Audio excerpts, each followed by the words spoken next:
দোয়া ইউনুসের খাসিয়াত। দোয়া ইউনুস এটি একটি প্রসিদ্ধ এবং অত্যন্ত ফজিলতপূর্ণ দোয়া।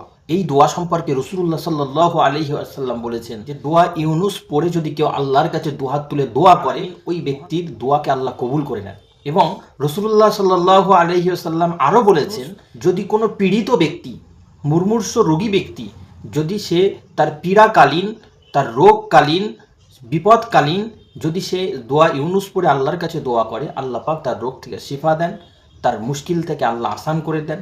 বিপদ আপদে থাকলে সে ব্যক্তিকে আল্লাহ বিপদ আপদ থেকে মুক্তি দেন। চলুন তাহলে আমরা দোয়া ইউনুসটাকে একটু শিখে নিই। লা ইলাহা ইল্লা আনতা সুবহানাকা ইন্নী কুনতু মিনাজ জালিমিন।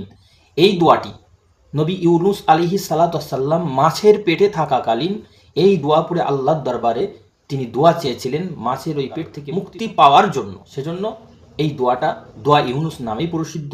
এই দোয়া ইউনুসের মাধ্যমে আল্লাহ পাক নবী ইউনুস আলাইহিস সালাতু ওয়াস সালামকে মাছের পেট থেকে মুক্তি দিয়েছিলেন।